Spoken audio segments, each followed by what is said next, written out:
የዮሐንስ ራእይ ምዕራፍ 16 ለሰባቱም መላእክት ሄዳችሁ የእግዚአብሔርን ቁጣ ጽዋዎች በምድር ውስጥ አፍስሱ የሚል ታላቅ ድምጽ ከመቅደሱ ሰማሁ። ፊተኛውም ሄዶ ጽዋውን በምድር ውስጥ አፈሰሰ። የአውሬው ምልክት ባለባቸው ለምስሉም በሚሰግዱ ሰዎች ክፉኛ የሚነዘንዝ ቁስል ሆነባቸው። ሁለተኛውም ጽዋውን በባህር ውስጥ አፈሰሰ። እንደ ሞተም ሰው ደም ሆነ። በባህርም ከሚኖሩት ሕይወት ያለበት ነፍስ ሁሉ ሞተ። ሶስተኛውም ጽዋውን በወንዞችና በውሃ ምንጮች ውስጥ አፈሰሰ። እነርሱም ደም ሆኑ።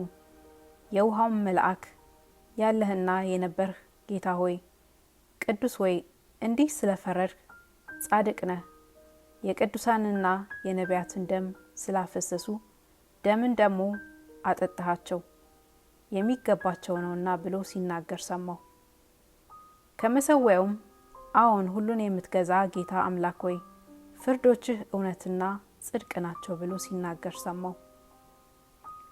አራተኛውም ጽዋውን በፀሐይ ላይ አፈሰሰ። ሰዎችንም በእሳት ልታቃጥል ተሰጣት። ሰዎችም በታላቅ ትኩሳት ተቃጠሉ። በእነዚህም መቅሰፍቶች ላይ ስልጣን ያለውን የእግዚአብሔርን ስም ተሳደቡ፣ ክብርንም እንዲሰጡት ንስሐ አልገቡም። አምስተኛውም ጽዋውን በአውሬው ዙፋን ላይ አፈሰሰ። መንግስቱም ጨለማ ሆነች። ከስቃይም የተነሳ መላሶቻቸውን ያኝኩ ነበር።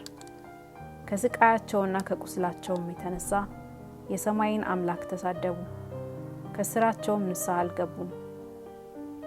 ስድስተኛውም ጽዋውን በታላቅ ወንዝ በኤፍራጥስ ላይ አፈሰሰ። ከፀሐይም መውጫ ለሚመጡ ነገስታት መንገድ እንዲሰናዳላቸው ውሃው ደረቀ። ከዘንዶውም አፍና ከአውሬው አፍ ከሐሰተኛውም ነቢይ አፍ ጓጉንቸሮች የሚመስሉ 3 ርኩሳን መናፍስት ሲወጡ አየሁ። ምልክት እያደረጉ የአጋንንት መናፍስት ናቸውና በታላቅም ሁሉን በሚገዛ በእግዚአብሔር ቀኝ ወደሚሆነው ጦር እንዲያስከትቷቸው ወደ ዓለም ሁሉ ነገስታት ይወጣሉ። እነሆ እንደ ሌባ ሆኜ እመጣለሁ። ራቁቱን እንዳይሄድ እፍረቱንም እንዳያዩ ነቅቶ ልብሱን የሚጠብቅ ብፁዕ ነው። በዕብራይስጥም አርማጌዶን ወደሚባል ስፍራ አስከትቷቸው። ሰባተኛውም ጽዋውን በአየር ውስጥ አፈሰሰ። ከመቅደሱም ውስጥ ተፈጽሟል የሚል ታላቅ ድምጽ ከዙፋኑ ወጣ። መብረቅና ድምጽም ነጎድጓድም ሆኑ።